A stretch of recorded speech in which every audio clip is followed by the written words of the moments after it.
Hey guys, and welcome back to the board meeting. Today we're doing a ranking list, and this is a list of ranking I've been wanting to do for quite some time, but I had to do some work to do my homework to get this be able to do this ranking. And today I'm going to be ranking all of the Pandemic series. There is a ton of games in this series, and I finally, in the last couple weeks, have finished playing every Pandemic game. It took a while to chase them all down. Plus, bless you, my dog's sneezing off camera. Plus, uh, while I was trying to do this, they came out with a couple new ones, so I had to chase those ones down and then do it. Now, Pandemic is a board game I really like. It's one of my favorite cooperative games. Now, the base of Pandemic, while we are currently in a pandemic in the world, is we are fighting off the viruses, trying to save the world. The viruses are spreading around. We're trying to save the world. We're teams of scientists. Now, that's the base of Pandemic, but they've made a ton of side spin-offs and everything like that to change the themes. So we're going to be ranking them with a couple caveats to keep in mind. First, I will not be talking about the legacy games in this video because it's hard to rank legacy games versus a regular board game. It's a little bit unfair. That's almost like ranking an overview of something, of a book versus the actual book. The book is going to have more depth to it, more interesting stories. Just like a legacy game, it's going to have more story elements. It's going to have a changing board throughout. It's going to be a good.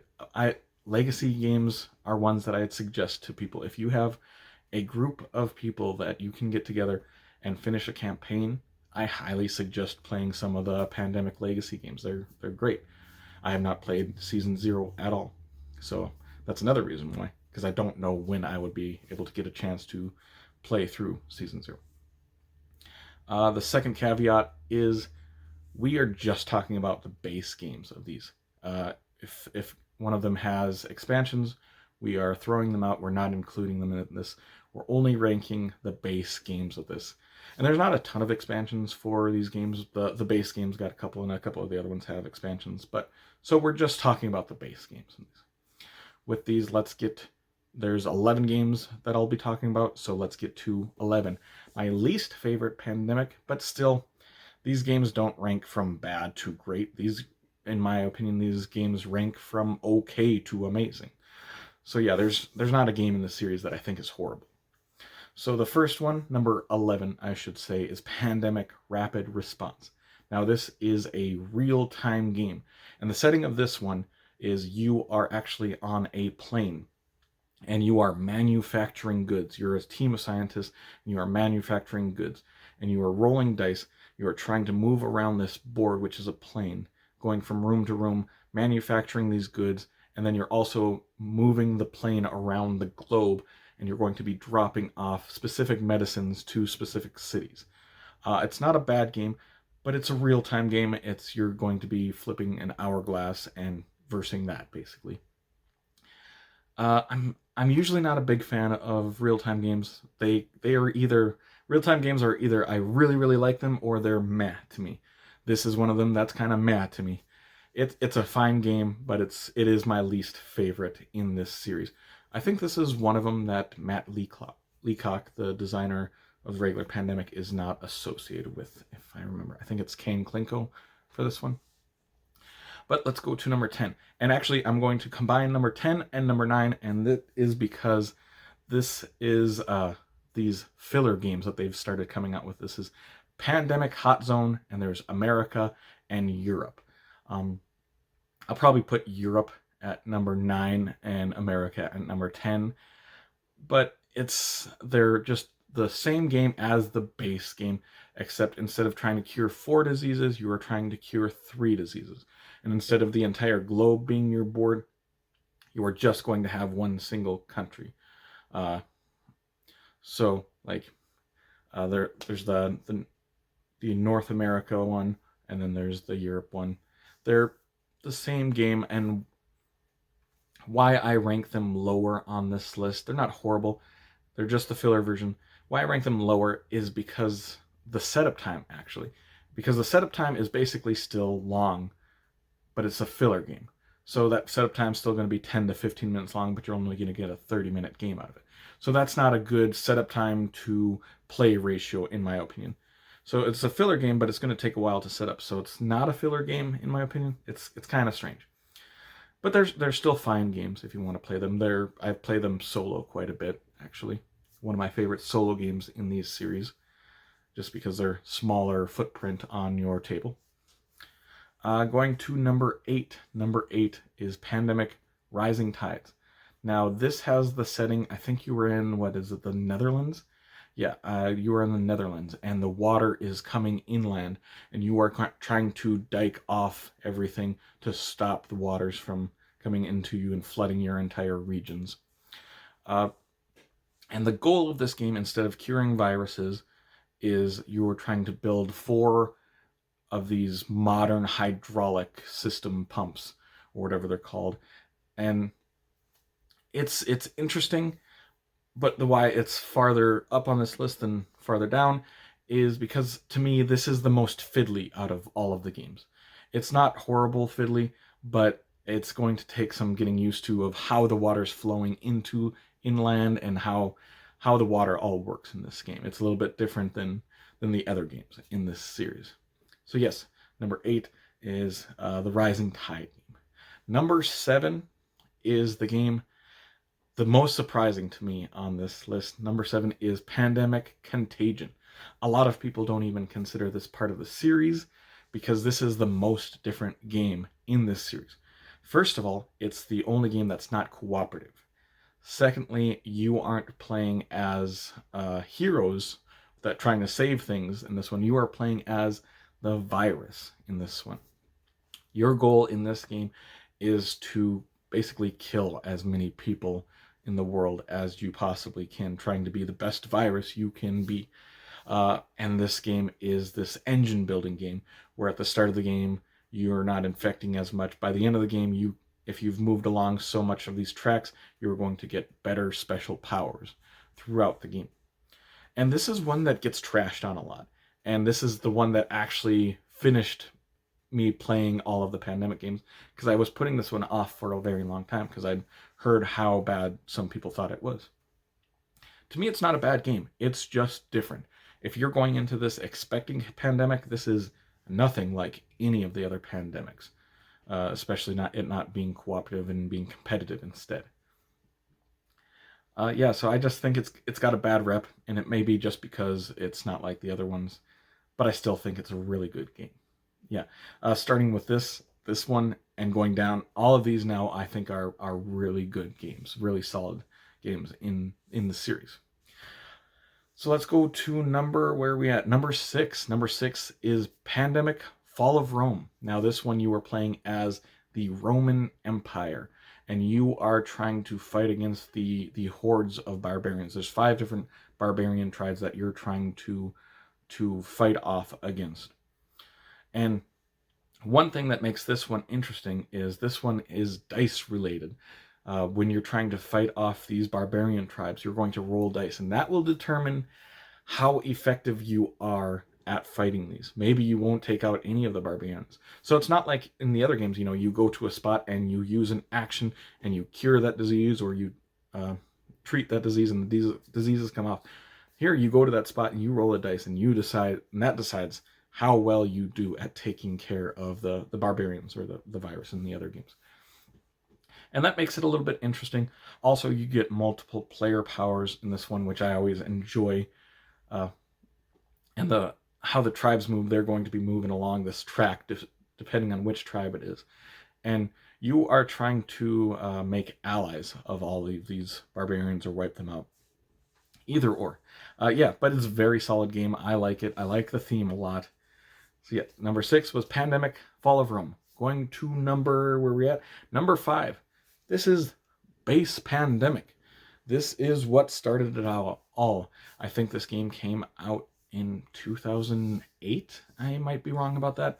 But it's getting older now. But it still sells like hotcakes every store that you go to, every game store will have the base game of Pandemic mostly.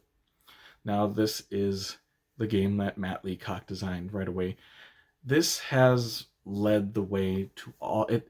It started like this invasion of cooperative games, and he kind of set the footprint of how cooperative games should be, of how you're going to do your actions and then bad things are going to happen. Then you're going to do your actions and try to mitigate those bad actions and progress along the story or whatever you're trying to do, and then bad things happen. And so many games have copied Leacock's design of this game, and for a good reason. It's a solid game. It's about as perfect of a system as I can think of in any game. Uh, it's a great solid game. It's only number 5 on here just because I've liked some of the other spin-offs, but it's absolutely amazing. It's just, your base game of you're trying to cure the diseases. Very solid game, one that I recommend to everybody. If you like cooperative games, this is one of the first ones that I'll talk up to you about. Going to number 4. Number 4 is the most recent game in this series, and one that maybe some people won't say is part of the Pandemic series because it doesn't have Pandemic in the actual title of the game. This is World of Warcraft Wrath of the Lich King, but on the bottom of the box it says a Pandemic system. This is very much a Pandemic game, but this has the World of Warcraft theme on it, which I know nothing about World of Warcraft. I've never played the computer game. But I do like fantasy settings in games, and this is what that is. You are going to be moving around your characters on the board and taking care of ghouls and abominations, while you're also trying to complete 3 different quests. And then if you complete those 3 quests, then you move on to the Lich King's quest, and you're trying to take him out. And it's got a nice table presence in this game as well. I really like how it looks. And one thing that makes this game different, you have multiple player powers, kind of like Fall of Rome. But in this one, the cards in this game, unlike the other games, you need to use the cards to cure the disease or do whatever. In this one, you are going to use these cards to actually get more free actions throughout the game. You're going to have cards that will let you move more, cards that will let you have more defense, cards that will let you fight more. Because you're going to be fighting these ghouls, and kind of like in Fall of Rome, this is a dice-based battling system. So you're going to be battling them, and your characters have specific amounts of health too, so you might die, which will move along this track to make you lose. I really like this game. I was not expecting to like this game, and we played it a few times. I'm like, yeah, this is one of my favorite Pandemic games, actually. Was not expecting that. Really good game. One I suggest, especially if you like fantasy-themed games. Going to number 3. Number 3 is Pandemic Iberia. Now, this is about as close to the regular Pandemic game as they've come. But this one takes place in the 1800s rather than in modern times, and it's taking place on the Iberian Peninsula. Like I said, it's almost exactly like Pandemic, with a couple small differences. The one that I really enjoy in this one is building the train tracks. You can build train tracks around your map, and when you move, and if you get onto the train tracks, you can move as far along those train tracks in one action as you want. I really like this game, but it's, like I said, it's very, very close to the original Pandemic, but I like it a little bit more. That's why it is number 3 instead. Let's go to number 2. Number 2 is Pandemic The Cure. Now, this is solely a dice-based Pandemic game. You are just going to be rolling dice, and that determines where these diseases are going, and you're trying to move around this small little board and curing these diseases.